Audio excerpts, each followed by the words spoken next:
5 years ago, I read this biography of you. It's called In the Studio. You and I were just talking about it before we started recording. One of my favorite ideas that I took away from that book that I think about probably every week is this concept that you have that less is more, but to get less, you have to do more. Can you talk a little bit about that? Yeah. If you're stacking a lot of things on top of each other, each one of those things becomes less important. So if you have 10 things, each one of them is 1/10 as important as one by itself. So if you're making something and you want the least amount involved, those things have to be really critically curated because they're doing the work of everything and nothing is hidden. It's why it's not as easy as it sounds to do less. But when you see it, you can get the personality. I'll give you an example with guitars. A lot of recordings are made where the guitarist plays and then they double it and triple it and they create this like wall of guitars. And when there's a wall of guitars, you hear guitar, but you don't hear someone playing guitar. You just hear guitar. It becomes more generic. When one person plays it and you can hear their fingers on the strings, it's got more personality. It's more human. And I tend to look for those things where it's the singular essence shows through. What I'm always surprised about people that do great things, I think, especially from people on the outside, it's like the amount of volume that goes into it before you're presented with like their finished work. I know like you start, you're obsessed with music when you're a teenager, you start Def Jam in your dorm room, you're like 18 years old. What was the first example? Was it LL Cool J? Like, who was the first example where you're like, wow, there's a lot more work that goes into making a great piece of art, great product, great album than I ever knew? I never thought about it because it was like a mission and a love. And I didn't think of it even as work. It was just what I wanted to do is make these things. So the fact that it took a lot of work wasn't even it wasn't in consideration at all. When you were 18 years old, 19 years old, it was just all music all the time? Yeah, it's just, as a fan, I listened to music all the time. I fell in love with it. I wanted to be involved in whatever way that I could. Hip hop was just starting in New York City. It was still a totally underground movement. So the only place you could hear it was at one club downtown where I was going to school. There was only one club that you could hear hip hop, and that was once a week. But other than that, it was in the Bronx, it was in Brooklyn, but really just in like community centers and outdoor parties. It was underground and not well thought of kind of music. It was street music. And I would go to this club every week and hear the music. And at that time, there would be a few hip hop records coming out, 12-inch singles, no albums, only 12-inch singles. And there'd be maybe one new record every 2 or 3 weeks. And that's all there was. And I would go to the club every week, hear the music there, and then I would buy the one single that would come out every few weeks. And the singles didn't represent what the energy in the club was.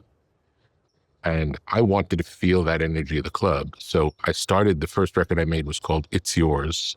And the purpose of that was I was just trying to capture the energy of the club on record. And I didn't know anything about recording. I wasn't a professional. I was a kid. The fact that I didn't know what I was doing allowed it to be true to what hip hop was. Whereas all of the records that were coming out, the few and far between 12-inch singles every few weeks, they were made by professionals who made other kinds of music. They weren't made by hip hop people. So an outsider with experience was making what they thought hip hop was. But if you went to the club, you knew what it really was. And the club was very stripped down, and it was scratching, breakbeats, drum machines, and rapping.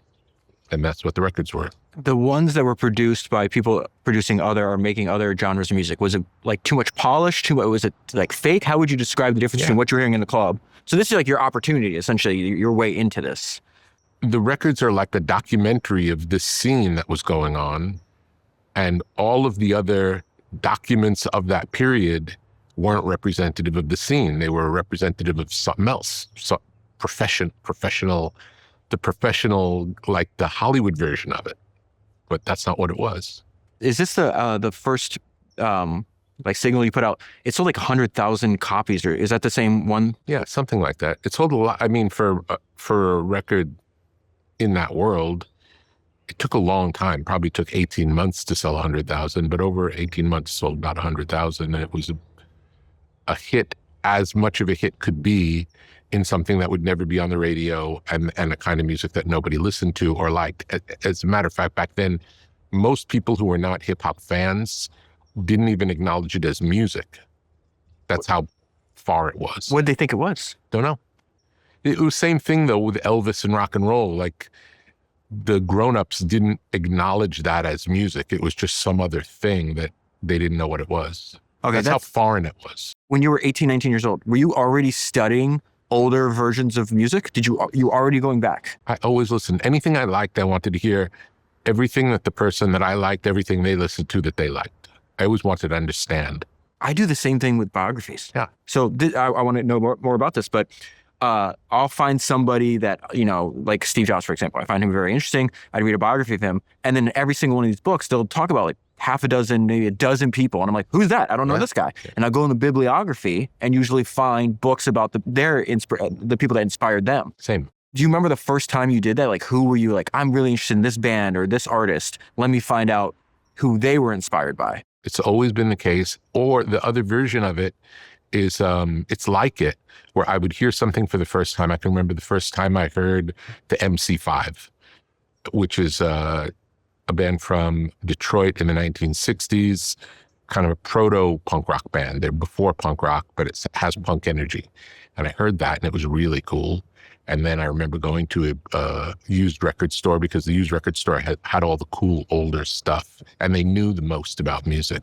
So I used to spend hours in used record stores and just talking to the people who worked there. Same like you've heard Quentin Tarantino working in a video shop, and just there's so much information around the people who really love this thing. And I remember they said, well, if you like the MC5, you might want to check out Iggy and the Stooges. And then I listened to the Stooges, like, oh, I love this too. And that was another, also Detroit, same time frame, same scene, and it was great music. So it would either be music like the music that I found that I liked, or music that inspired the music that I liked. Both of those were things I would always pursue. I want to tell you about the presenting sponsor of this podcast, Ramp. I have been reading a lot about SpaceX lately. SpaceX is one of the most valuable private businesses in the world, and one of the main themes in the history of SpaceX is constantly attacking and questioning your cost. Ramp helps many of the most innovative businesses in the world do exactly that. The median company running on Ramp cuts their expenses by 5%. And one thing SpaceX has demonstrated is that a religious dedication to controlling costs can help actually increase revenue, because you can pursue opportunities you couldn't otherwise. And we see that in the Ramp data too. The median company running on Ramp also grows their revenue by 16%. So when you're running your business on Ramp and your competitors are not, you have a massive competitive advantage that compounds over time. Ramp is the only platform designed to make your finance team faster and happier. Many of the top founders and CEOs I know run their business on Ramp. I run my business on Ramp, and you should too. Go to ramp.com to learn how they can help your business save time, save money, and grow revenue. That is ramp.com.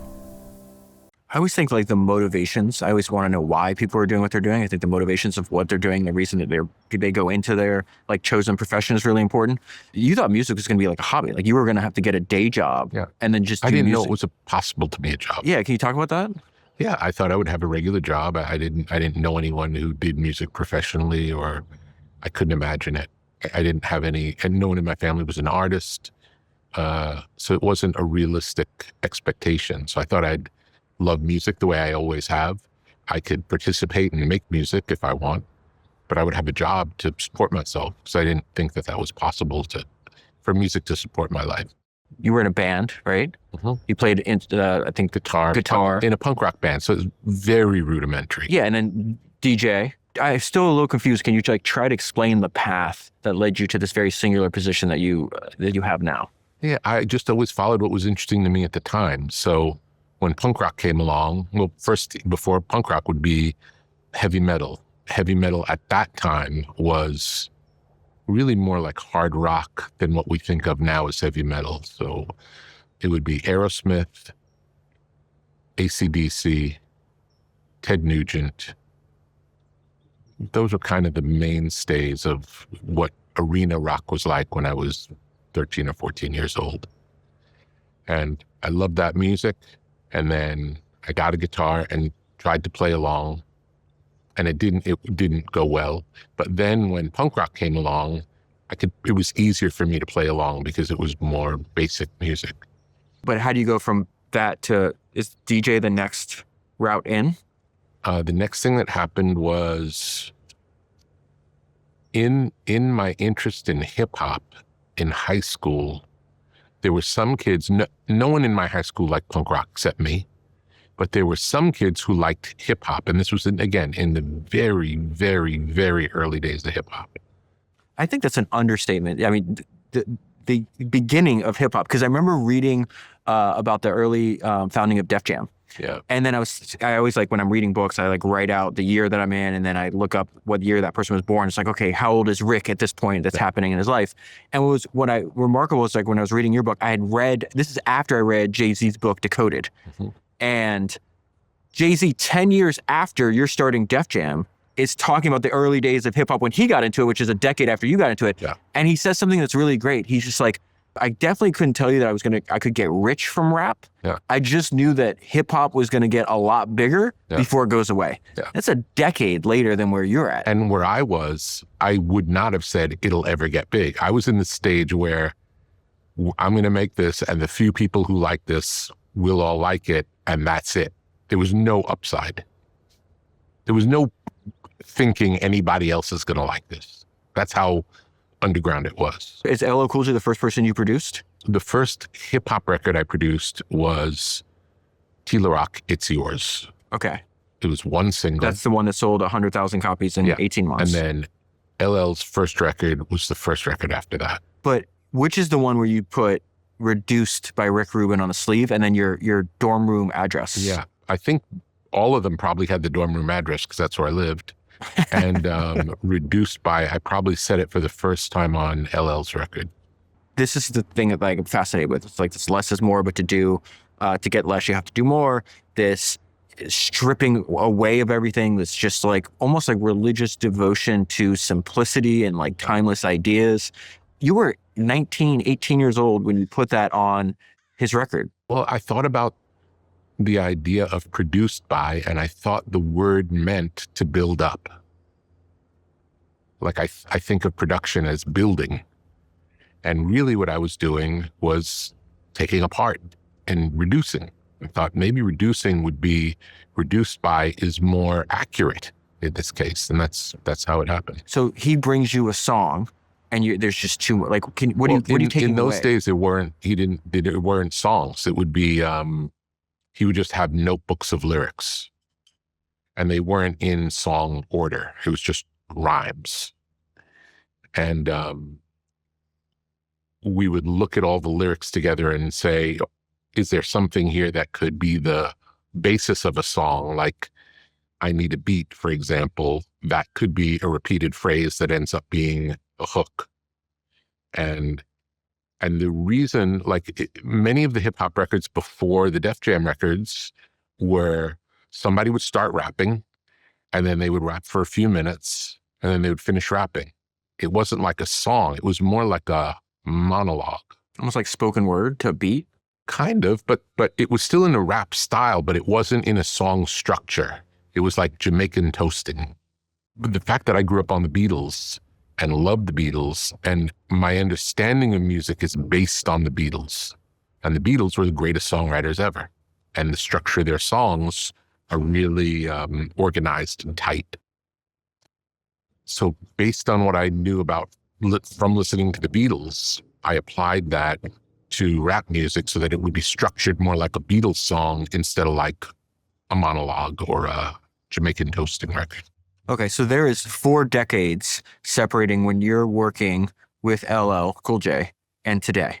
how similar or different from what, like if you're working with an artist today, how different is what you're doing with that artist today compared to what you did with LL 4 decades ago?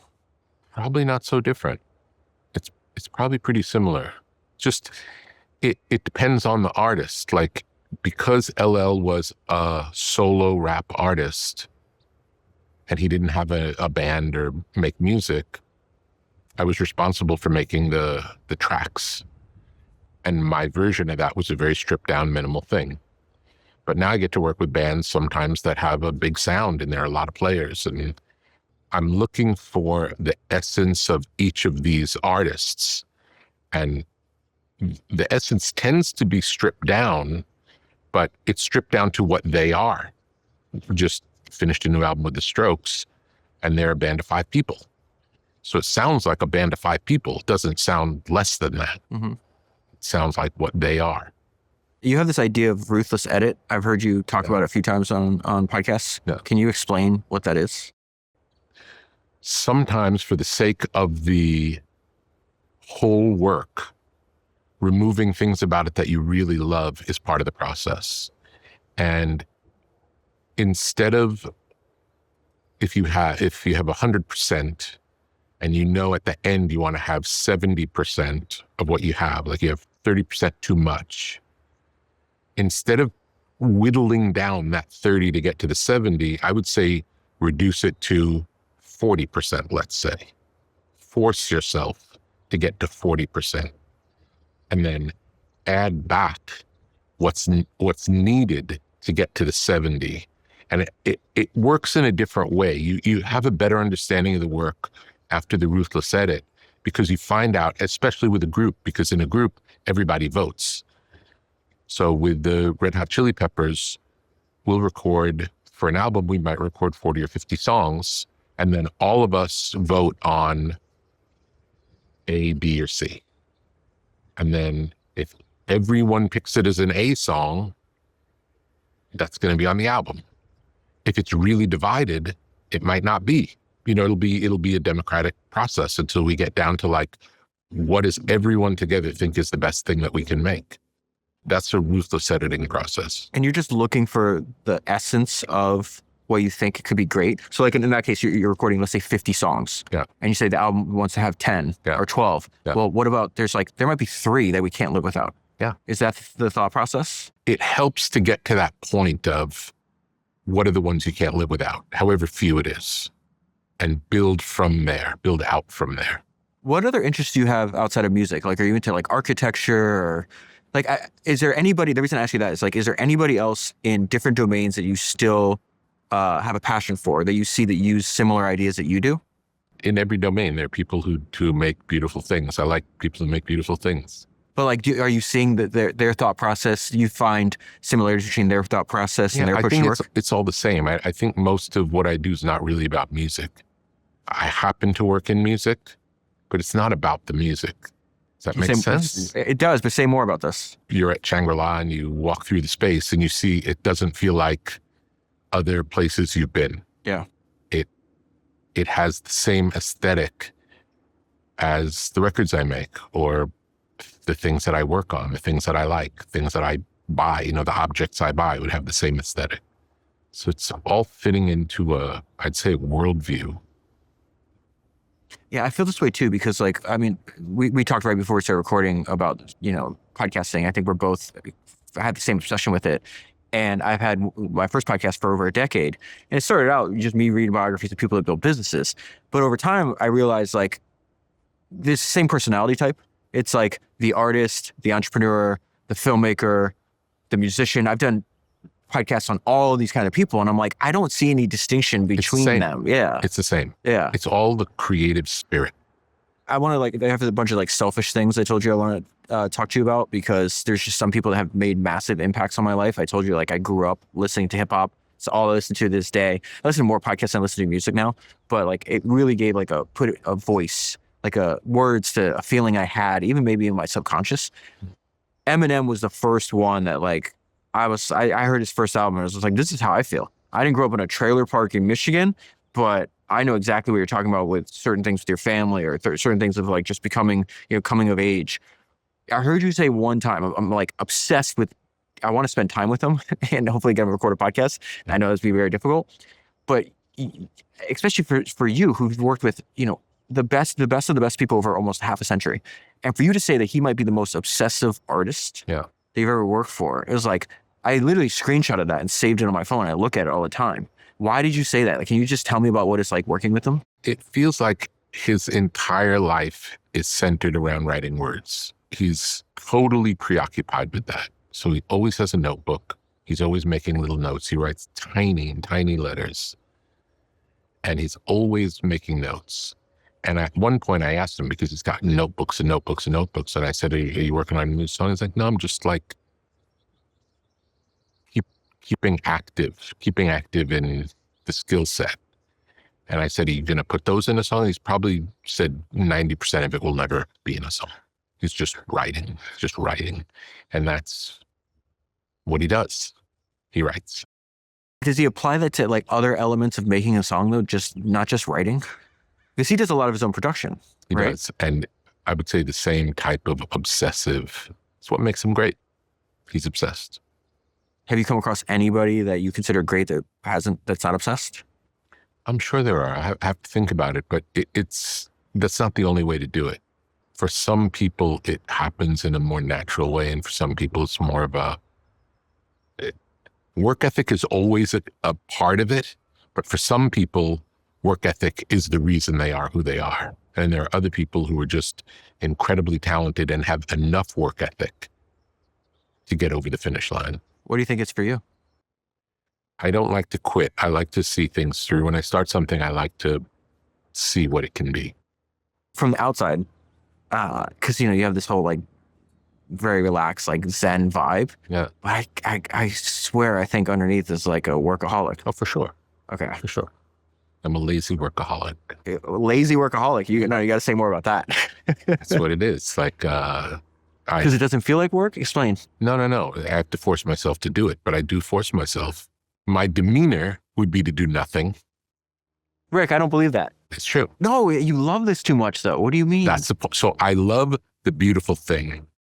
And it takes a lot of work to get to the beautiful thing. You like the end result?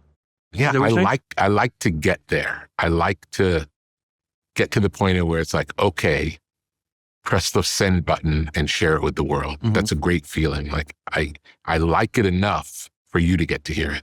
Okay. But all of the work up until then, it's like, oh my God, I have to go to the studio today. That's surprising to me. Yeah. It's like, it's such a beautiful day. Wouldn't it be nice to just go out and have lunch with friends?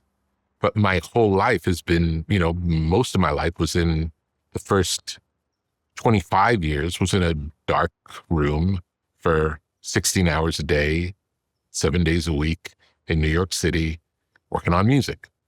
No, you'd rather be out here barefoot, butt naked in the sun, I think. Now. But not then. But okay. I'd rather, I like being outside. I like having fun with friends. I like hanging out with my family. Do you like making podcasts more than music now?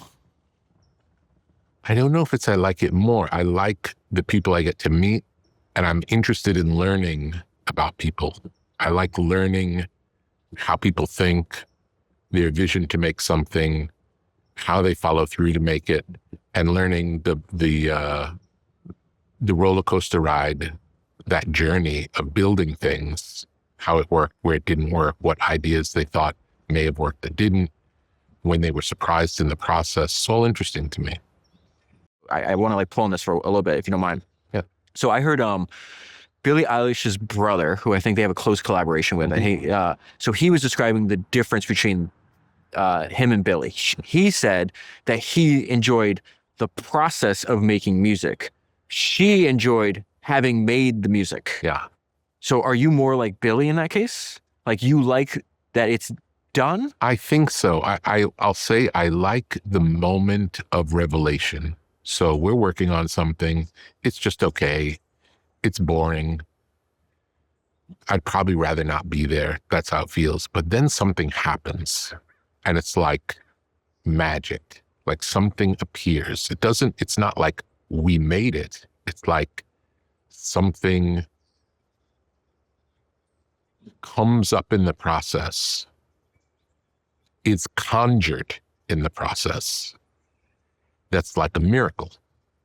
And that's the thing that's addictive. That feeling when it's like, it's not good, it's not good, it's not good, it's not good. We try this, this doesn't work, this doesn't work, this doesn't work. And it could be a mistake. The machine could not work. We can hear something, the machine broke. But what we're listening to is really cool all of a sudden. That's the feeling, that moment of discovery where it goes from nothing to something really good. And then the whole rest of the process after that is protecting that, because it's super delicate. Mm-hmm. When it happens, it's like this miracle happened and this magic thing happened. And now we have to protect it through the rest of the process to not ruin it. When it comes together, let's say a band is playing and doing take after take after take, when it's really good, we all kind of look at each other like, as they're playing, it's like, it's scary because you don't want it to end. Like, you don't want it to stop, because we know if it stops, we can't control it. We can't do it again. It's not like that. It's this moment in time where something magical happens. So we spend a lot of time waiting for those. And I can't say that's fun. It's not fun. It's just like, takes a lot of patience. You have to force yourself to do it. Yeah. Have you ever just like, gave up in that moment, just walked away for a little bit? Mm-mm. So you do have this like, this really good work ethic. You have work ethic and discipline. Yeah. Okay. But it would still be, if you could. It's frustrating and boring and takes a great deal of patience. It's like waiting for paint to dry. You're just waiting and trying different things, and nothing works until something either works or something happens and it just comes together. And I can't tell you why. Explain like what people do to kill these special moments though. Because you kept saying like, we have to protect this, we have to protect this. Once you're aware of it, it's harder to protect. Like in the process of it happening, if you realize this is it, it's like what is it in golf, the yips? You know, like when you're playing golf, if you start thinking about it instead of just being in it, you can't do it anymore. So it's almost like you have to get out of yourself to allow it to happen. Maybe not me, but for the artist has to get to this place where it's like they don't even know they're doing it. It just happens. It's not a performance. It's something else. It's this like a real moment happens, and it's thrilling. I think you're speaking to my soul right now, because there's something I heard Steph Curry talk about one time where they're like, what do you think of when you're taking a shot? And he goes, absolutely nothing. Exactly. And so like when I read books for a living, essentially, before I started this, and, you know, I've had authors reach out to me after I did their book, and they're like, how did you get to the essence of it? Like, what were you thinking? What are you thinking of when you're doing this? And I was like, nothing. I just read. And if something jumps out to me, I don't think at all. I just underline it. And then I'll go back through when I reread the highlight. If it's still interesting, it was interesting the first time. Now it's interesting the second time. Yeah. It's probably interesting. It's interesting. There's 10 million me's out there. I'm not unique. Same. And there's no way I read this line twice, and if I read it on a podcast, that somebody else is not going to think of it's interesting. He's like, if I overthink it, or if I think of, oh, this person might hear it, or this many people will hear it. It's in the way. Nothing. I'm thinking of nothing. Yes. That's really interesting. So let me ask you this though. So you're fucking Rick Rubin. You can do whatever you want. Why are you choosing to spend so much time podcasting then? I like meeting the people. And even before the podcast started, I would still, if someone was interesting to me, I would reach out to them, want to spend time with them, hang out with them, and just learn from them, really. I can remember the one where it became obvious to do the podcast was Dana White. Someone introduced me to Dana White. I'm recording with him next week. Great. He's great. He's incredible. And I said, he actually reached out to me. He's like, anytime you want to meet, I'm down. I was like, great, let's do it. We met, we sat at my house, we sat outside, we talked for about 3 hours. And at some point in the conversation, I said, do you mind if I record this? Because I feel like I'm not going to remember what we're saying, and I'm really liking this story. And that was sort of a breakthrough of like, this is kind of what doing a podcast is like. I already do this in my life. I don't record them, but I meet the people that make things that are interesting to me, and I spend time with them, and I listen to what they do, and I ask a lot of questions because I'm curious. So it really is an outgrowth of my normal life. So I like doing that. Deal is how the best founders turn the world into their talent pool. I've been studying how history's greatest founders operate for a decade, and one thing they all have in common is they understand that recruiting and hiring the very best talent is your most important priority. A players recognize other A players, which is why top companies like Ramp, Shopify, 11 Labs, Uber, and DoorDash all use Deal. Many of the top founders I know have personally invested in Deal after using their product. And what they discovered is that Deal is the best company in the world at building infrastructure for global hiring. Deal will help your business hire, pay, and manage any worker anywhere in the world so you can retain the best talent anywhere and spend the rest of your time focusing on what you do best, delivering value to your customers. The founder of 11 Labs has a great description of the value Deal can give your company. He said, "We built 11 Labs to break down language and communication barriers. With Deal enabling us to hire and support exceptional talent anywhere, we can accelerate our innovation and bring more voices, stories, and ideas to every corner of the world." Deal is trusted by over 40,000 businesses. Learn how they can help your business today by going to deal.com/Senra. That is deal.com/Senra. We were talking before we started recording, like I may be the person that's most obsessed with podcasting in the world. I listen to thousands of episodes. Mm-hmm. I was listening to your podcast, Broken Record, back in the day.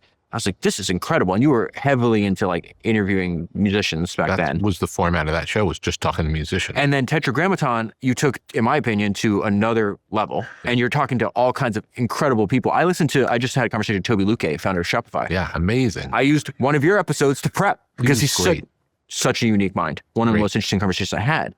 But I analyzed people like, there's a handful of podcasts that are really great. There's a couple million in the directory. Only a handful are really great. Yours is really great. And I'm like, why the hell? How it's unfair. This guy is like gifted at music and now he's gifted at podcasting. Why is this the case? And what I came up with, and I started analyzing and thinking about what you do in your day job, what you've done for over 4 decades. And I was like, he's a professional listener. It's true. He's listening to the guest. He is in the moment with the guest. Yes. And it's like, that is why, one of the reasons why, obviously you have a lot of interesting things to say, but one of the reasons, in my opinion, that you're so great at podcasting. Well, I think in real life, people like to talk and they don't like to listen. And often in a conversation, you'll be with someone and they'll be saying something, and you'll be thinking about, okay, this is what I'm going to say in response to that. You're not really present back and forth. That's what it is. Like two people waiting for their turn to say what they think. And this is different. And I think it came from listening to music, because I listen to music in a very deep way. I close my eyes. I really pay attention. It's not wallpaper. It's like I go into the music. In some ways, I think my relationship with music allowed me to never drink or take drugs, because listening to music for me is totally a psychedelic experience. I can feel the music and I can be transported by the music. Not all music, but good music. So I close my eyes, I feel it. And then at the end of it, I open my eyes and I'm surprised where I am, because I've been gone when I'm listening. So I listen deeply and I want to know. I really want to understand things. So I'm comfortable asking questions and I really listen to what someone's saying. And if someone says something I don't understand, I'll ask a question to clarify so that I can understand it. I also don't have any judgment. I don't think that I have a way that like my way is the right way. And I'm not comparing what's being said to me about what I think. What I think is not part of it. I just want to truly understand what's being shared with me. And if someone says something that's very different than what I believe, I want to know more. It's like, how did he get to that? Why do you think that? Because maybe I'll learn something. Maybe I have it wrong, like that. I don't know anything. I want to know more. So through talking to people and really listening, you really get to meet people. And as a professional listener, I found some people, it's disarming to talk to someone who really listens because it's so rare. Most people don't listen. When I listen to your podcast, I feel you have this combination of like sincere interest Yes, true. in the other human being Yes. and a desire. I think you just said this, but the way I think about it is the way I think about you when I listen to your podcast is like a desire not to form an opinion, but to understand. That's it. That's it. I just want to understand. I want to understand to broaden my scope, to see the world. I want to see the world through your eyes. You know, I want to see the world through someone made something that's beautiful to me. I want to understand how they see the world. Someone makes a great discovery. I want to know what was the process that allowed that to happen. I'm curious. Yeah, there doesn't seem to be an end to your curiosity either. I'm interested. I've always been interested. I think of myself as a researcher. I've always, like when the internet came along, anything that I'm interested in, I'll go forever going deeper and deeper and deeper into a topic just to get any glimpse and to read opposing opinions and go deeper and deeper and deeper and just trying to understand. I'm curious. You think of yourself as a researcher. Yeah. That's what I do most of the time is research. Okay, I don't know about this. Tell me about this. Well, not a researcher in a professional way, but anything I'm interested in, I want to know everything about it, whatever it is. And even mundane things. If I drink coffee, I want to taste a million coffee. I want to find the best coffee. I want to read what every person who knows about the best machine says about every machine and then test every machine. And it's just a fanatical devotion to finding the best version of whatever it is. Is it all consuming for you when you find these pockets of interest? I'd say so. There's no end. I don't get to an end of that process. I admire people that do things for a very long period of time. And you can tell a lot about people by what they admire. And it's like, I want to do these kind of podcasts till I die. Like, it's like, what's your strategy? What's success look like for in 5 years, in 10 years? One, that I'm still doing it. And two, I'm just making things that I'm proud of. That's it. There's no fucking download number. There's no how many ads I sell. Exactly. It's just like, that's it. Same. And I'm terrified that one day, I'm going to wake up and be like, I don't want to do this anymore. No, but the only reason that would happen is because something else would take over that you have to do. And that would be fine too. Like Still terrified when I was 9 years old, I spent a lot of time practicing magic, like card magic in front of a mirror. Mm-hmm. And that was really fun. And there's a whole community of magicians. And I was just a little kid, but like grown-up magicians. And if you're truly interested in magic, there are all these meetings and they get together and talk about stuff. And if you're an outsider, everything's a secret. But if you're a magician, they love sharing. So it's a really cool community to be part of. And that was my community from 9 until probably 16. Those were the people I hung out with, and that were the people that we shared this interest. And I just wanted to learn. And then music became more and more popular in my life. Like music became and then at some point it's like, I can't do both.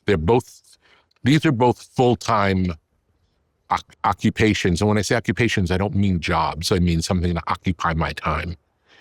I can either devote myself to doing magic or devote myself to doing music. And at some point, music won.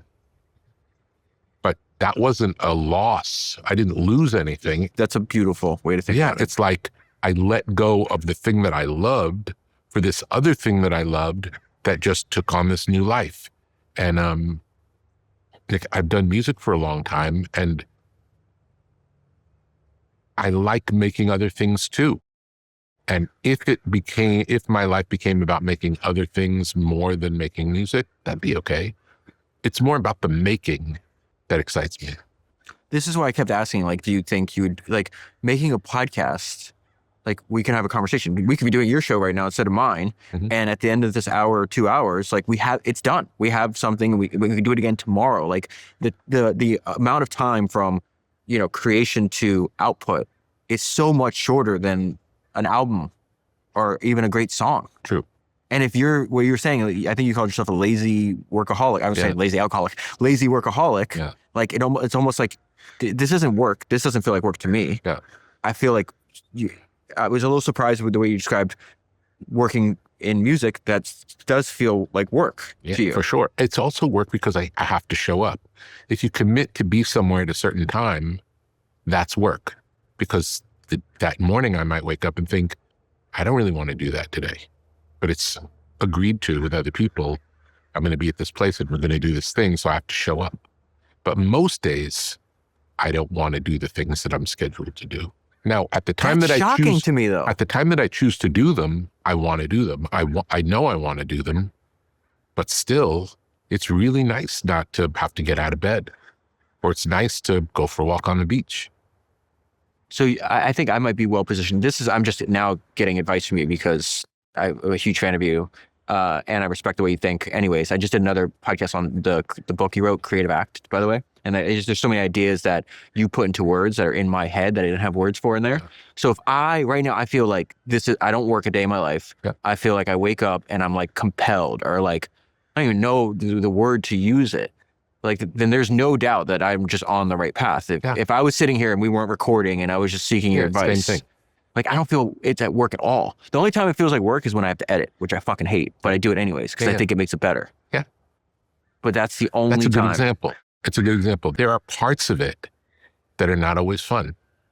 And when you're committing time, like time is our most valuable resource. And when we're committing our time to doing something in advance, which we do, we pre-schedule, the day of, you don't always want to do that thing.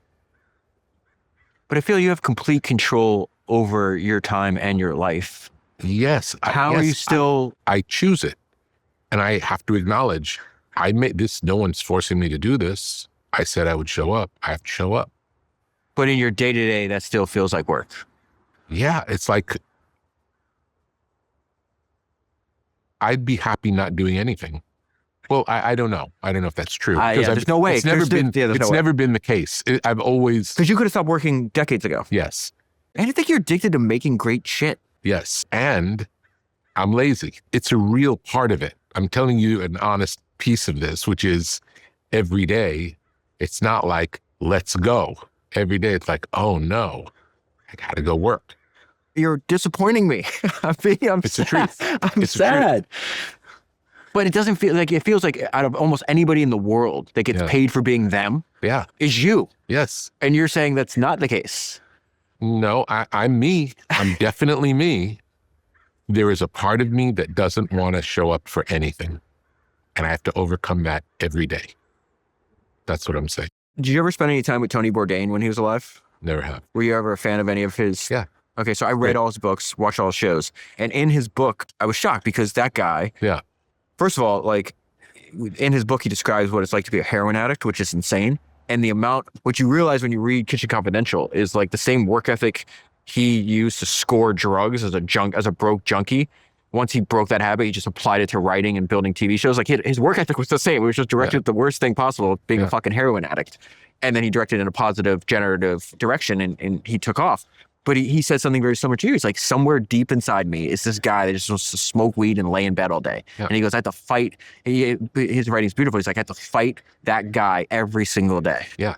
Now, what's also true, I do have to fight that guy to show up.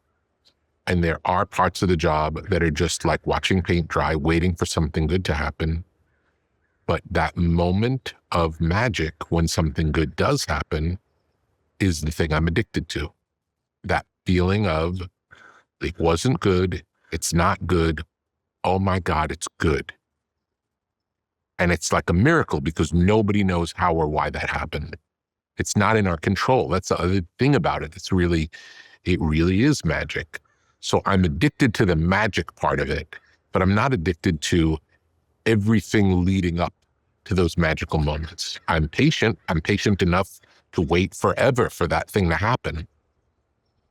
But it's not fun. Like some people really look forward to fishing. It's like fishing. It's like you can go out and spend a whole day fishing and not catch any fish. It's like that. You can work in the studio for a day or for a week and nothing good can happen. That happens. It's out of our control. But when the good thing happens, it's like, there it is. That's why we're here. That fishing analogy is really important to me. I've heard you say this a few years ago. It's the best example. I heard Akon one time describe working with Eminem, and he shows up into Detroit and he gives them a call. He's like, all right, I figure we're going to do a night session. You know, these guys are usually nocturnal. Calls them at like 7 p.m. and M's like, yeah, I'll see you tomorrow. And Akon's like, tomorrow? Like, what are you talking about? Shows up and doesn't realize that he treats it like a job. Yeah. Shows up at 9 a.m. Yeah. Right? He's in the studio writing, like you're saying, recording verses. I think it's like, let's say noon. He literally be in the middle of a verse. And like, oh, I'll be right back. I'm going to take lunch. And he's like, what? Comes back at 1, goes back to work, 5 o'clock, says, all right, I'll see you the next day. Yeah. And people like misunderstood what Akon was saying. It's like, he doesn't wait around for inspiration. No. He shows up every day knowing that if he does the work, then it will come. Yes. It's exactly what you're saying about fishing. Yeah. And inspiration is a real thing too, but it's both. Like if you only wait for inspiration, it won't ever come. Like you have to work and be there and show up. If you're not in the practice of allowing the thing to happen, it won't happen. Doesn't mean it will. Just because you do show up doesn't mean it will happen. But if you don't show up, it won't happen. Brian Halligan founded HubSpot 20 years ago, and he has this line about AI that I keep thinking about. He said most companies are using AI to make their teams more productive, but the companies that will thrive make the company itself the intelligence. And that is exactly what HubSpot does. HubSpot gives you AI that works, AI that actually knows your customers and your business. Your AI needs to know what you know, your actual customer conversations, your sales history, what worked last quarter and what didn't. HubSpot connects AI to your real customer data. So when it writes an email, it knows this customer asked about pricing 3 weeks ago, it knows what campaign brought them in, and it knows that they already contacted support twice this month. And that's when you start seeing actual results. Visit HubSpot.com to learn more. That's HubSpot.com. You got me into Johnny Cash, who is a couple generations before me. And not only was the music great, but I loved you describing like what went into making it. We can talk about that, but there was something like the way I would like distill down what you were saying is like constraints are actually your friend. Yeah. If you don't like you can't do everything. So if you artificially constrain yourself, it forces you to be more creative. Can you talk about this? I feel like you've used this a bunch in your career. Yeah, it's like the idea of creating a palette. And the albums that speak to me most are ones when you hear them, you know, if an artist has 20 albums, but you hear a song, you know, oh, that has to be on that album, that 7th album, because that's the only album that sounds like that. Even though the band always sounds like the band, this group of songs sounds different than all the rest. And it may be that there's it was either recorded in a different way, or all the songs are about a particular thing, or they're using different instrumentation than they used to use. I like it when an album like stands alone outside of an artist's career as a defining moment in time. It's not just more of the same. But how is that tied to these constraints that you put on the work? That happens by coming up with like a series of rules that only apply to this project. Those are the constraints. So that could be in the Johnny Cash example. In the Johnny Cash's case, the first one was, I didn't know that it was going to be an acoustic album, which it turned out to be. Mm-hmm. But that was something that through the process of recording, I learned the most interesting version of this to me is when he's singing alone, which is really the demos in my living room, him singing me songs. That sounded better than when we went into the recording studio with musicians and played them with a band. It wasn't as interesting. I didn't know that in advance. That wasn't a premeditated idea. And then in terms of the material that he would sing, I grew up with this image. What spoke to me about Johnny Cash was this image of the Man in Black. And the Man in Black is a mythical character. Yes, Johnny Cash, but it's not just Johnny Cash. It's like the mythical Johnny Cash, the Johnny Cash who's the Man in Black. And the man Johnny Cash could sing a funny song. The Man in Black probably wouldn't sing a funny song. So the material that we picked was always through the eyes of what's something that the Man in Black, the legendary mythological character, what would he sing? And those are the songs that we chose. And so in this case, the constraints are you, Johnny, a guitar. I think he said he didn't even use a pick. Yeah. It was like his fingers. Every guitar, Yeah. every time he strung the guitar, it was his fingers. Yeah. And you guys in a house. Yeah. But a big part of it too was the choice of material. That's a big part of it for those albums. And it's looked at through the viewpoint of not a funny song, but a man in black will And do not this. even just a funny song. It had to have a certain amount of gravitas to fit a mythical character singing it. When I think about everything I've read about you and as much as I've heard you speak, it's like I feel like you would agree with the statement that like great things can't be made by a committee. Correct. It would be unusual for that to be the case. In many cases, it's just there could be a band. It tends to water it down. Is it so? This is the case in companies, since obviously my main focus on like entrepreneurship. Yeah, it's like even if there's a group, there's usually like a main person. Is that the same thing in bands? Is there always like one like there might be 4 guys in the band or 5 guys in the band? Is it usually the stronger personality that has more influence? In a band, what makes a band great is how the different musicians hear music and play together. And it doesn't have to be a single point of view. The Beatles are a great example because John and Paul really were very different people and wrote different kinds of songs and approached music in different ways. Jagger and Richards, same. There's opposition there. That goes against exactly what you said. It's a different model. But then like in Tom Petty and the Heartbreakers, Tom Petty is really the flag bearer of the band, and everyone lines up behind Tom. They're all great and they all can play great things and they all add incredible things. But Tom is sort of the final word in what happens in that band. In a band like U2, it's democratic. Everybody in the band has to like it. If 3 of the guys like it and 1 of the guys doesn't, it doesn't happen. And that's another model that works for them. So if we go back to this designing in constraints, your work with Johnny Cash is very simple. Go back all the way 40 years before that. I'm reducing, I'm not producing. I think in 2023, I listened to, I don't know, 600 to 700 individual, probably listen to 2 or 3 podcast episodes a day. So I don't know, 700, 900 episodes. I think the single best podcast episode that I listened to all that year was your episode on Tetragrammaton with Jimmy Iovine. There was a story that you told in there that was very fascinating because Jimmy's like, I think 10 years older than you, kind of like 10 years. Almost exactly 10 years older. Yeah. We're our birthdays are a day apart. Yeah. And you tell this phenomenal story on the podcast of one of the first, it may have been the first time you met Jimmy Iovine. He said something that was so strange. You go to play something you're working on. Yeah. And he goes, I wish I could still make something that simple. Yeah. And your response was, I'm sure you can. Yeah. What do you mean? Explain why he said that and what's happening, what happens over time. Yeah, because he was a producer.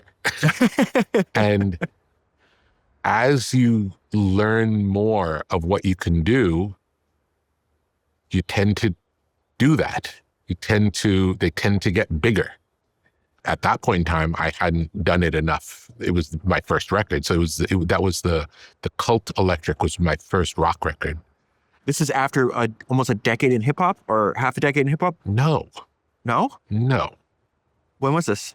Same time. Oh, okay. Yeah, this is like 19... Is this when you moved to California? No, this is still in New York. Oh, shit. Okay, so give me this. I'm still living in the dorm. I'm still living in the dorm at NYU. Oh, my God. Yeah. I thought this was, okay, so this is the very beginning. So it's as simple as it gets because that's all you can do.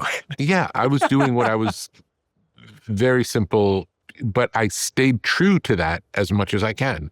There have probably been a couple of examples along the way where I may have not stayed true. Very few. If you look at my whole recorded discography, there may be 2 or 3 examples where it got out of control or where the artist that I'm working with just had a very different vision, which does happen sometimes. And usually we end up not working together again. And there've been 1 or 2 occasions where we end up not even finishing a work because it's just we just see it in a different way. I had that experience with Joe Cocker. We went into the studio to record, and I had a specific vision of how I saw Joe Cocker and what I thought was great about Joe Cocker. And he really had a vision of it being something different than that. And we weren't on the same page and it didn't jive. So it never happened.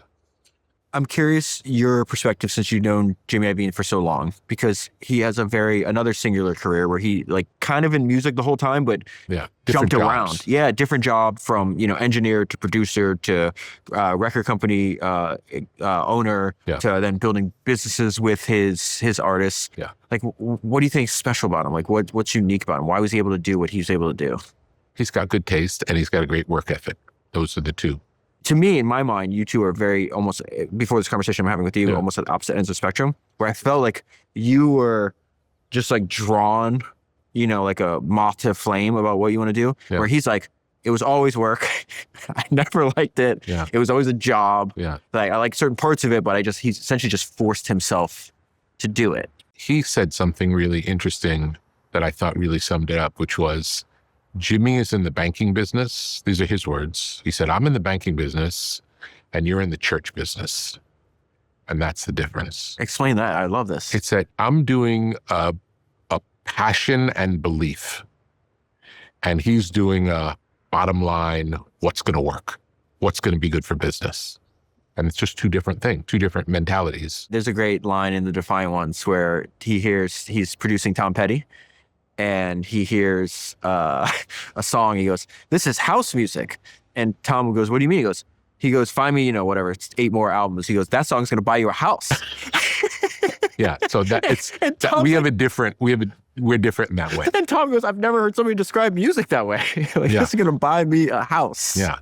There's a bunch of stories that Jimmy tells in that podcast with you about the crazy things that you see in the music business. Where I think he tells a story of like the Phil Spector coming to the studio with like a butcher's in a butcher's outfit, and he's got like guns strapped to him everywhere, and David Geffen's in the studio, and John Lennon's getting drunk.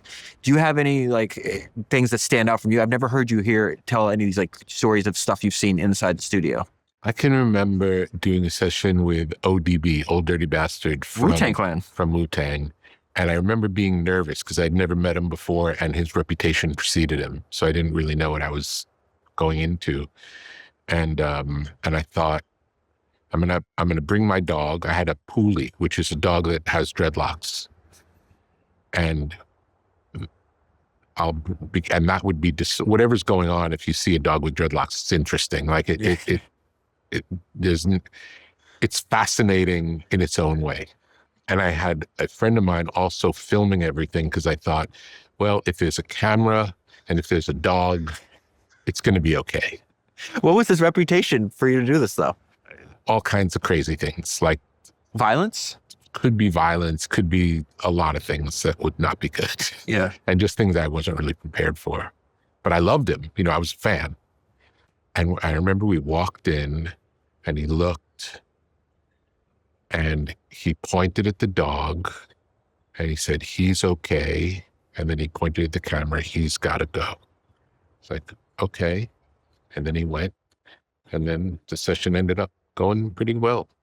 We mentioned Toby Luque earlier, and in the conversation I had with him that was very fascinating, he said something where he's just like, there's not like one right way to do things. There's probably 100, which I think you would agree with. Yes. And he's like, you just have to find the one that fits best for you and just do that. And you would think this like German computer programmer engineer would be like very rigid, but when you talk to him, he essentially just runs his life by all intuition. Yeah. You were all intuition. All intuition. Like explain why you essentially your entire life is just is, in my opinion, like managed or run by your intuitive feelings. Yeah, I've always been true to what I feel, and it's worked out. I suppose if it didn't work out, then maybe I would have to try something else. But it's the fact that I've stayed true to what feels right to me, and luckily, by the grace of God, it has resonated with other people. It allows me to continue doing it. But I suppose if that didn't happen, I would just make things for myself on a small level and keep doing it and have a real job. Is this, you're guided by intuition tied to, I feel you have a skepticism of human knowledge. I think you say, like, I think we know very little about everything. Yeah. Thomas Edison has this famous quote where he's like, we don't know 1/1000% of anything. Yeah, I believe that. I believe we don't know anything. Yeah, so if you believe you don't know anything, then what is the only other thing you could do is be guided by your intuition. Yeah. And to try things and see what works. And just because one thing works doesn't mean that's the way it happens. That's a way that happened to work in that case. I found one of my all-time favorite quotes when I was reading the book 0 to 1. The quote says, "The single most powerful pattern I have noticed is that successful people find value in unexpected places, and they do this by thinking about business from first principles instead of formulas." That is exactly what AppLovin has done with their advertising platform, Axon. Axon connects you with over 1 billion potential new customers inside mobile games. Axon allows you to capture undivided attention. Axon ads are full-screen video ads that are watched for an average of 35 seconds. That is retention that blows other ad platforms out of the water. You can launch on Axon in minutes. You set the goal, and Axon achieves it. There's no complex setup, no expertise needed, and Axon scales quickly. They can put your ads in front of over 1 billion potential customers. Other businesses have seen immediate results, have scaled to hundreds of thousands of dollars of spend per day, and increased their revenue by millions. So you want to get started quickly before all your competitors are on Axon. And you can do that by going to axon.ai/Senra. That is axon.ai/Senra. I heard you one time compare and contrast the approach of Jay-Z to Eminem. Yeah. You worked with both of them. Can you talk about just how different they are? Yeah. M is much more, he writes down the lyrics, and he's really studious in the way that he works.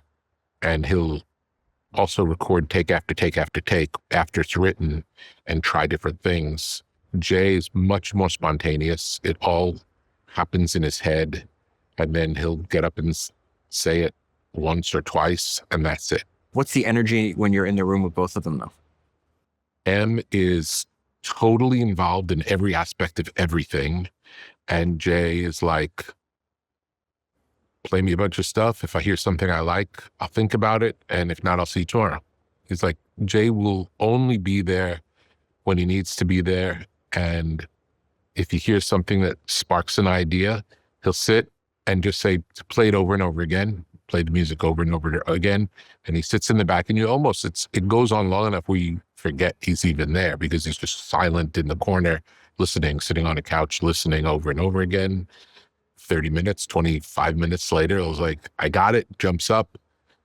He runs into the room, hit record, and he does the whole thing just from his head. It's amazing. He's the only person I've ever seen do that. I think a lot of people know that he did Magna Carta Holy Grail essentially in 2 weeks. Like, he did the whole album in 2 weeks. Most of his albums were made very quickly. Yeah, it was always interesting. He was like, yeah, he recorded them in 2 weeks, but these ideas he's been refining. It's not like when he's not in the studio, he's not thinking about these. He's like refining these ideas over a long period of time. Sometimes yes, sometimes no. Some of them, it all happens in a weekend, the whole thing. That's crazy. Yeah. As opposed to M, who will work on a song forever. Yes. Very different. Just two different styles, both amazing.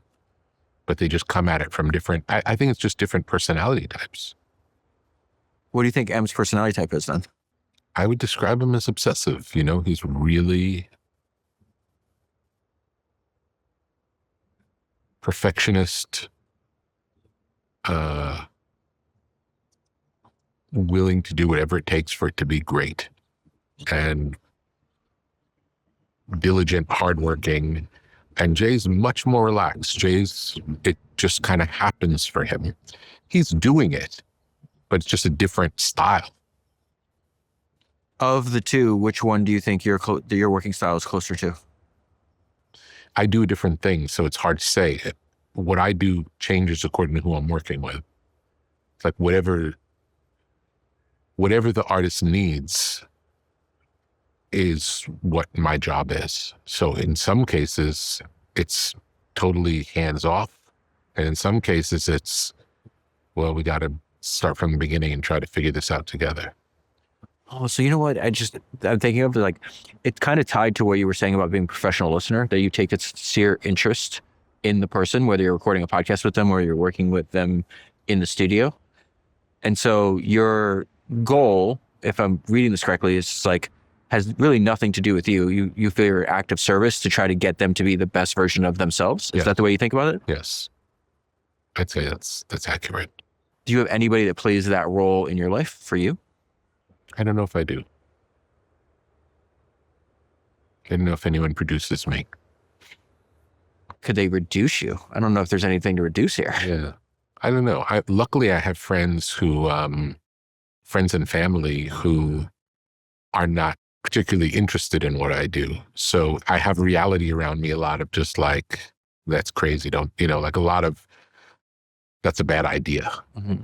Man. And it's interesting for me because some ideas I hear, that's a bad idea. And it's like, okay, maybe you're right. And many ideas is like, I'll show you it's a good idea.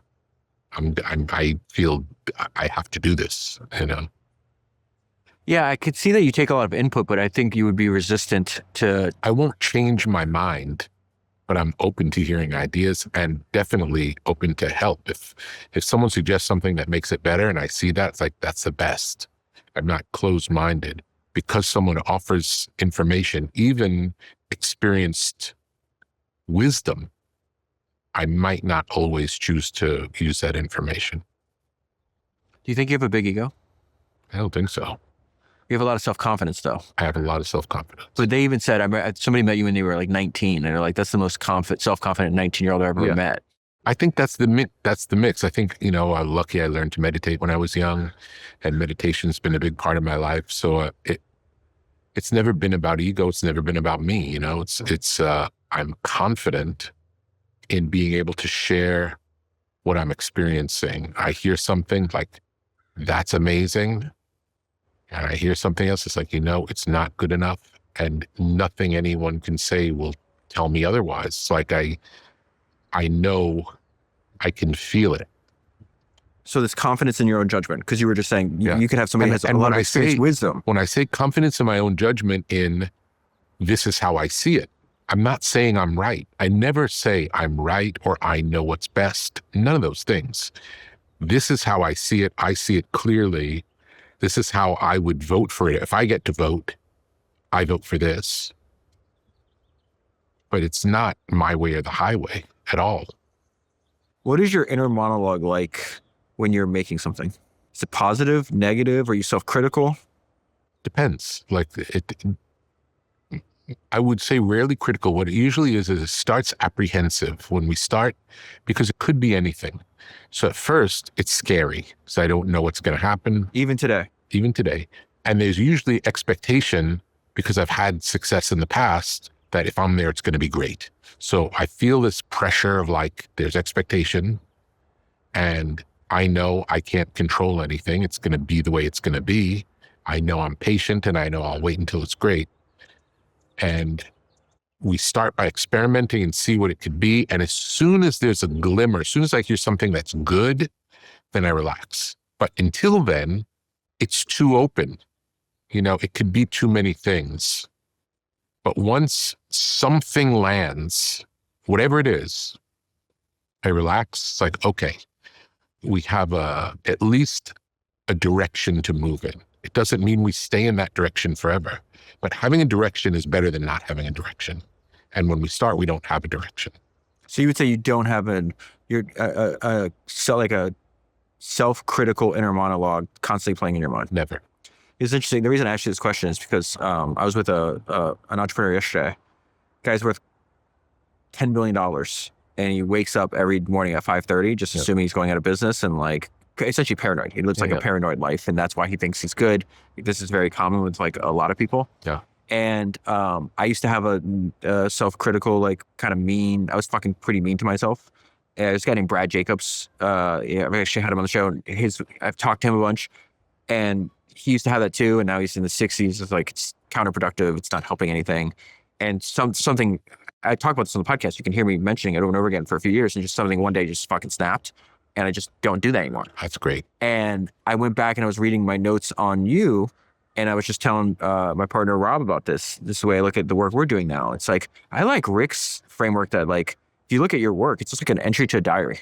Yeah. It's like, there's nothing to be critical about because you did the best you possibly could have done. In that moment. Yeah. And then that was 10 years ago, and that was 5 years ago, and then what we're making today. Yeah, and I might not do the same thing I would have done 10 years ago, and that's fine. But I don't have any regrets about 10 years ago. That's what I thought. That's real. Each of those installments are real. So it's always true. It doesn't mean that that's who you are forever. It's who you are in that moment. It's really freeing. It's helpful for an artist to think that way. Because usually, especially when we're younger, we think the thing that we make is, this is my magnum opus, and this is going to define me for the rest of my life. And it's a daunting hill to climb. But when you realize it's like, this is just the one today, and we're going to make another one tomorrow. And hopefully the one tomorrow is going to be as good or better than the one today. What's true today? What's the one? I usually say that if you are excited to share it with your friend, like if I'm working in the studio and long before a record comes out, if we're making something, and if someone comes and I'm excited to play it for my friend who has good taste, who I know likes good music, it could come out then. Like if I want to play it for them, that's good enough for everybody. Do you know what I'm saying? Yeah. But usually artists will feel like, well, I'll play this for my boys, but it has to be a lot better before regular people can hear it. And that's ridiculous. It's like, as soon as I like it enough to share it with one person, chances are it's ready for everybody. I've seen you talk to a ton of musicians and artists on camera.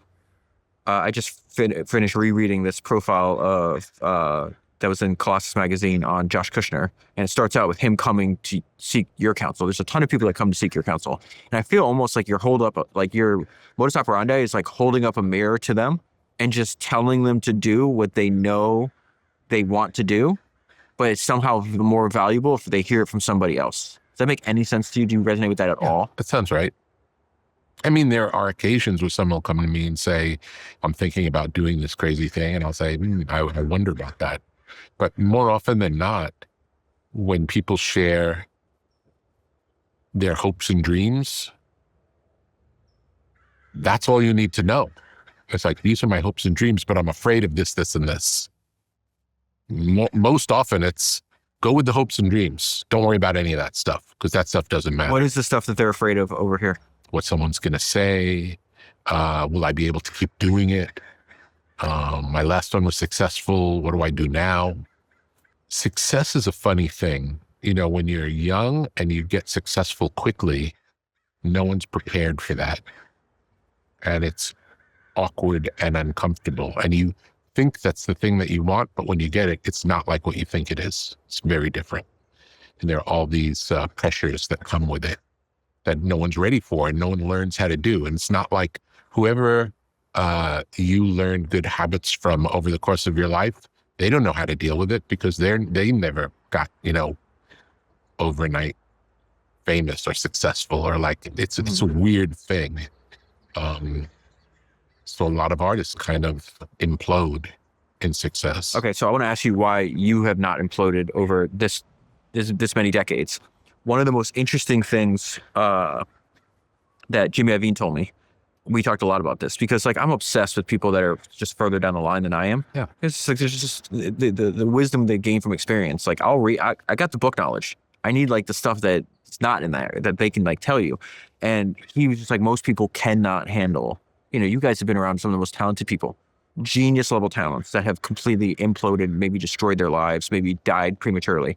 And so he broke it down in like 4 things for me. It's like, there's just like, people can't handle stress. And these are the pitfalls, David, that you should watch out for. 1 was drugs. 2nd was alcohol. 3rd was women. And 4th was megalomania. That, it's really hard to get on stage and there's 80,000 people screaming your name. And over time, they just think there's some kind of, they're not even human anymore, which you seem to be like, I'm not special. I know you say you have no talent, all this other shit, but like, I'm not special. Yeah. I think there's a lot of wisdom to that. It's just like, man, there's 10 million me's and 10 million yous all over the world, or whatever it is. Do you think Jimmy's perspective on that is like the people that you've seen that had talent and had success and then destroyed it? Is there anything else that he's missing from there? I think those are all of them. It's like, because the last one takes into account a lot of like, there's both the mask of overconfidence and ego, which is hiding insecurity, or there's the insecurity, but they're really the same. You know, they're just presenting in two different ways. Two different people have the same overnight success. One of them gets really boastful and I'm the greatest that ever lived. And the other one is like, oh my God, they're going to find out that I'm not, that I'm really a fake.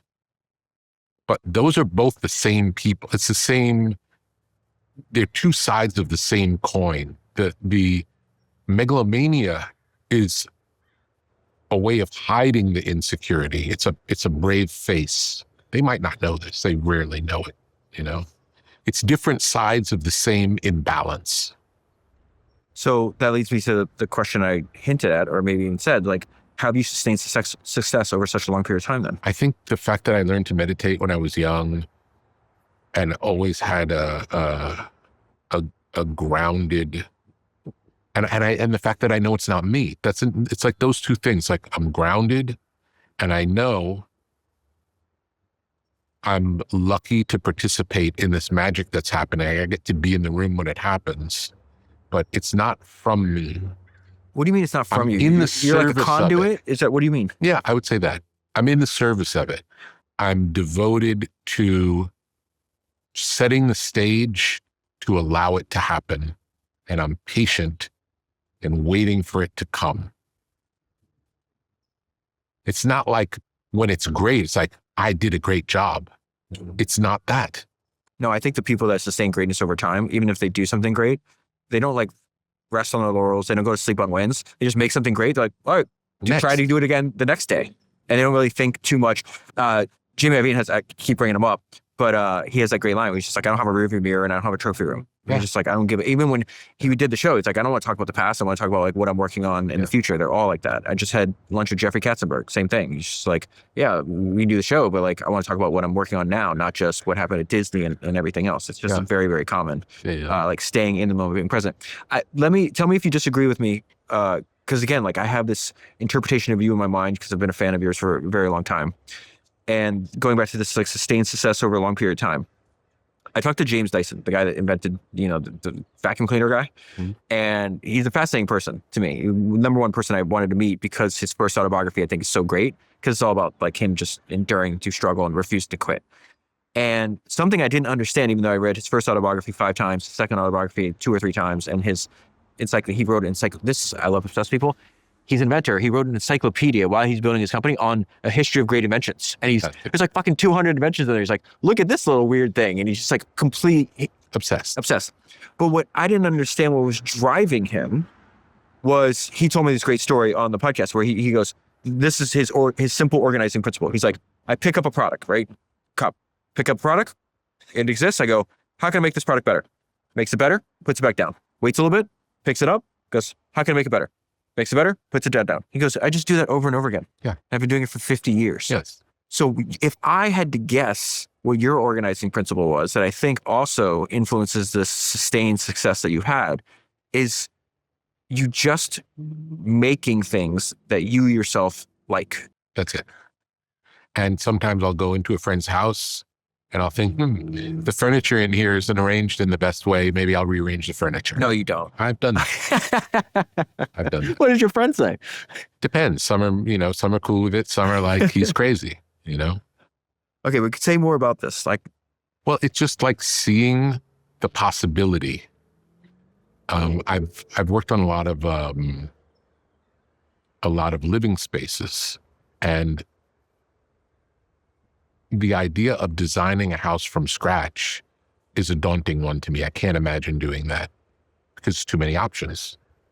But if there's a house that exists, I might be able to see, well, what's the best version of this thing that already exists? And that's what's same with music. It's like, I hear what's there, and now what's the best version of this? What can we do to make it better? What can we do to make it better? Same thing as James Dyson, exactly the same. Yeah, I feel like you did this from the jump when you're like, well, I'm in the club, I'm obsessed going to the club. The hip hop club is incredible, right? Yeah. But I like this stuff that's here. I go to the record store, I'm buying this stuff that I don't It's like. not real. Yeah, so I was want like, the why real don't one. I just make what I actually like? Yeah. And it wound up working out like fabulously. Yeah. But again, I didn't know in advance it would work out fabulously. It's just like, this is what I want to hear. I'm making it for me. Which these are my favorite kind of people because again, it goes back to like, why are you doing what you're doing? And you're doing it because you wanted to make it to the point I where want it in the world. you were willing to just make music at night and have a normal job just because you liked doing it. Absolutely. I never thought of any of this as a job. It's never been about that. It's only a job because I'm committed to show up. That's what makes it a job. The actual craft of making things is what I like to do. What would have to happen for you to basically disappear and to stop working with musicians, stop making podcasts? I think I would just keep making things for myself. I give the example in the book of if you were to move into a house on the top of a mountain that no one could ever come and visit, and you made that the place that you most wanted to spend your time, and you really curated it to your taste. That's the job. It's not about, I'm making this to show off to someone else. I'm making this because I want to inhabit this. I make the music that I'm excited to listen to. Now, it's ridiculous. It doesn't work out that way because in making the music, we listen to it 1,000 times. And then when it's done, it's fine if I never hear it again. I never put on music I worked on, which is funny because I'm making it to be the perfect version of what I want to hear. But in the process of doing that, there's so much listening involved that it's not fun to go back and listen to it for me. I want to hear something new. This idea of the example that you use in the book of the house on the mountain that no one will ever see. Say more about the thinking behind that, though. Well, it's true. I just know for me, I don't decorate my home to impress someone else. I decorate my home to be the best version of the house that I want to live in. And it's not typical. I'm willing to go to extremes to make the thing that I want to inhabit. And it's not for anyone else, it's just for me. Now, often other people, if they do happen to come over, they're like, wow, I'd love to live in a place like this. I've never been in a place like this. I think the metaphor that you're using there, though, is like almost like a map for people to find their life's work if they haven't found it yet. Yeah. It's like, what are you already doing? Yeah. And For you. And what will you do no matter what? What won't you stop doing regardless? I always say, it's like people say, oh, if you love what you do, you would do it for free. And I was like, no, there's another level to loving what you're doing. If you truly love what you do, they couldn't pay you to stop. Yeah. I think it's excellent advice for helping people find their life's work. Rick, this was awesome. You've been a huge inspiration to me. I've used a ton of your ideas in my work, and I hope this is the first conversation of many between me and you. Great. Pleasure. Thanks for doing this. Thank you. I hope you enjoyed this episode. Please remember to subscribe wherever you're listening and leave a review. And make sure you listen to my other podcast, Founders. For almost a decade, I've obsessively read over 400 biographies of history's greatest entrepreneurs, searching for ideas that you can use in your work. Most of the guests you hear on this show first found me through Founders.